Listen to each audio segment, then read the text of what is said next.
What up, family? Today is Moon Monday in my city, Chicago. September the 19th, 2022, so they say. It is, according to my Sony clock, 12:13. It could very well be 12:12. Let's see what it say over here. 12:01. Because this is 10 minutes slow. But I am still number one, as you can see. See the Christmas tree? See the cheerleader? Today's the 19th. Got my Christmas gear on. Christmas came early. My sobriety, though, is December the 25th, 1997. Now, everybody wanted to know when Jesus was born. Some say he couldn't have been born in December in a region where, it wasn't even cold or whatever. I don't know. I know one thing. When they said I was born May 25th, 1967, they said it snowed so much that they had to shut the city down in my city, Chicago. Anything's possible.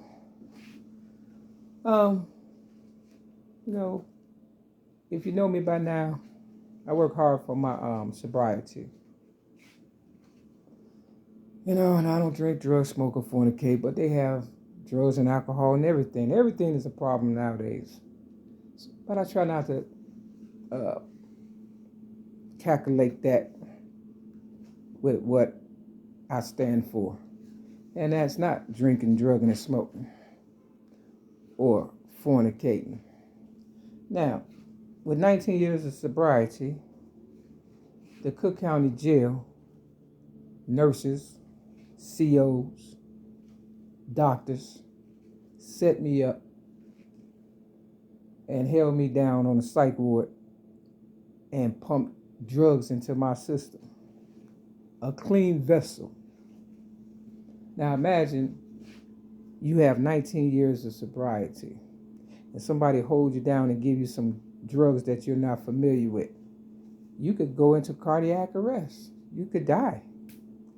Just like when I got tased in my kidney, I Googled to see if people died from getting tased in their kidney. And people have died. Now, people probably wonder how I'm still alive. It's because it ain't time for me to die. And you don't get to choose when I live or die. When I met my so-called family, Linda Nelson, my older sister, and my brother Emanuel, and my other sister, Angela Davis, my other sister, Maria. My older sister, Linda, she had 4 daughters. And, she caught wind of me liking girls and stuff. She said, I have 4 daughters and I don't want you touching them. I heard you like girls. I was like, wow, okay. I was young, 17 years old. And, young, dumb, and full of cum, because I had been railroaded and taken advantage of and set up. And, I was like, okay, I understood that. But that didn't stop me from being promiscuous, We ain't even going to go off into that. If you know, you know. You're going to keep entertaining that doubt. But nothing happened with me and the girls. But later on, my older sister, she was in a relationship with this guy named Terry. And, I heard them arguing. So I climbed out the window. When it got the police, we knocked on the door. She had a black eye. Terry was still in the living room. And she told the police everything was okay. And because of that, her not, getting him arrested or at least taken out the house for a day or a night or whatever, he thought he could stand up to me the next day while I was washing dishes or whatever I was doing in the kitchen and talk crazy to me. I said, I'm not my sister. You understand what I'm saying? I would cut your fucking throat. That's what I told him. For real. And I was fresh out of the Vision Quest program for teenagers with behavioral problems, and they had just made me the first girl head teamster of that Vision Quest program. Oh yeah, I was ready to cut his throat because I felt as though, if God gave you a chance, you understand, to not be abusive, why would you come to me? See, Linda had a lot of stake in me, and she had 4 daughters who she had to take care of, and a baby father who was no longer in her life, and I guess they was all banking on me. You understand what I'm saying? For a come up, and they came up. I don't want to go off into that, but if she didn't want me doing harm to them, which I hadn't, I stood up on the block for them, to the neighborhood guys and stuff, but I ain't no punching bag. The only time I had a black eye was when I decided to put myself forward and save myself after I put my child abuse story on YouTube, and my first ever YouTube video, Mary Mack vs. the Fat Black Oprah Winfrey, that I posted November of 2007. Those were the only times it wasn't until I started looking out for myself. So people, they want you to guard them, help them, and block for them. But when it's time for them to block for you, that's when you get hit. You understand what I'm saying? Because when you start taking care of yourself, then they know they got to step their game up. Now, I never signed up for none of that. I just was doing what I thought was the right thing. Long story short,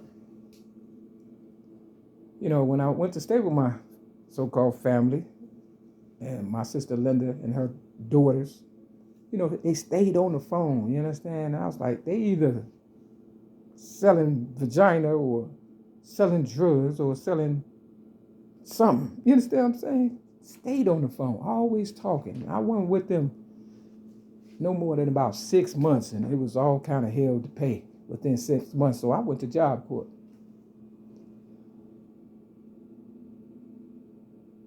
I met a girl by the name of Donna Marie Evans, and I took her to visit my family, my older sister, and my 4 nieces. One day, my older sister, or I should say my ex-girlfriend, Donna Marie Evans, it was around Christmas time.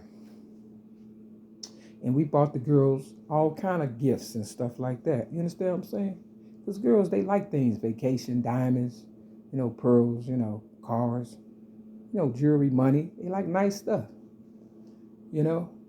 But I do too. I never had a real day at the spa, other than when I was homeless one time and, they just used me to build up they whatever. And vacations was me being child trafficked, or working like a Hebrew slave. It wasn't really no fun. And we bought them some gifts. But when I had them working with me, because I used to sell general merchandise, I told them I'd give them all $200 each. Now they said business and pleasure don't mix, and business and family don't mix. But this was the one time I was trying to test the waters to see if they was legit. And sure enough, by the end of the night, as far as them selling at the flea market, they made what they wanted for themselves. And I was like, okay, you got anything for me? They was like, we just made enough for ourselves. I said, all of y'all just made $200 each for yourselves. I said, okay, I ain't arguing. I took the remaining of the merchandise, took it to the streets, and sold out. But that same year, I felt like I was about to drop dead, working too hard, exhausted. So I sold everything, and I went to stay with my ex-girlfriend, Donna Marie Evans. In 1995, I put my voice to the sound of music in the Martin Luther King I Have a Dream speech on 3 cassette tapes front and back. I tried writing my book, Awarded State Slash Coming Out Hard and With God. And, you know, I sent it to Oprah Winfrey, my cassette tapes, and by this time, you know, I was feeling some kind of way, but I wasn't crazy. I wasn't drinking, drugs, smoking, or fornicating like I'm not now. But they try to put that pressure on you where you could go crazy, lose your mind. But once they heard my voice, somebody ego shrunk. You understand what I'm saying? So they threw me on a psych ward to try to do a paper trail. So when they take me for everything, you know, people would say, oh, she's just crazy. But I'm not. So now, fast forward, 2016, they made me homeless, had 19 years of sobriety. They put me on the county jail, stuck me with all kinds of drugs, gave me cancer. 9 times out of 10, my niece's family and all of them is behind this because they are educated people. I done paid for all their stuff and weddings, never was invited to school, graduations, weddings, none of that. And they basically just trying to get rid of me and stuff. How's it working out for you? Because if I go, we all go. Now, they said one of my nieces died already. You know, Yvonne Nelson, due to gang violence. I don't believe it. I believe they heard my voice in 1995, and I told them I already know I'm worth more dead than I am alive, and they just said that she died like they said my older sister died. I don't believe none of them did. I think they all conspired and tried to kill me, and I'm refusing to die, and I ain't finna die. But I will forgive you. The nurses, the doctors, the thieves, whoremongers, rapists, robbers, gangbangers, whoever. You understand what I'm saying? Just so I can have peace with myself. But you still gonna pay me. And if you don't, only God knows what's gonna happen to you all. Mary McNamara's, don't give up on me. I won't give up on you. I know they did a number on us, but it's not over yet. All we do is win, win, win. Don't worry about it. They got an AA meeting coming up at Chicago State. It's the AA opening. If y'all really care about yourselves, you'll be there for real. September the 24th, which is Saturday. And you'll try to make amends by showing up. You know, the first step is showing up and admitting that you got a problem. That means if you're a celebrity, or you're a regular person, or you got 1 day of sobriety, do it for yourself. You understand what I'm saying? Get there about, I don't know what time to start, get there about 12 and do some service work. You understand what I'm saying? Real talk. I'm going to be there. If it's going on, if it ain't, I'm going to still show up. You understand what I'm saying? Because AA still works regardless of what they did to me. So that's why I got my little, attire on. Because I am Santa Claus. All right, you know what time it is. Going for the crown. They want the crown. They can't have it. I know you hating on my Santa Claus hat. Every day is Christmas for the ones who stole my money. But if I ain't got money, I'm stuck in the house, right? I'm limited. Stop trying to hold me down. Because I'm still number one. I know it's hurting you. It's hurting you, ain't it? I know. Now this Bible is upside down. And I'm going to come from behind and see what happened. As you can see, it's upside down. You see the Job? Switch it around.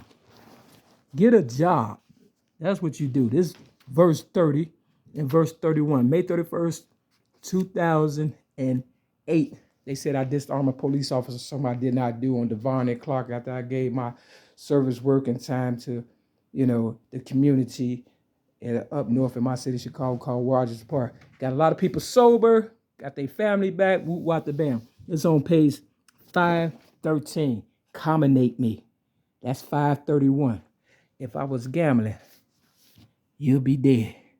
Get a job.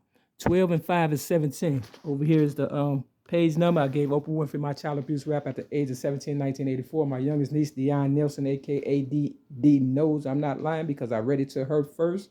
And she helped me with my math when nobody else could do it. Division. So we're going to let the click do the division. So we're going to do, you see, this is 8 right here. Part of Job 29. It says, the young men saw me and hid themselves, and the age arose and stood up. All y'all had to do was stand up. That's the honest God's truth. Step your game up. Peace.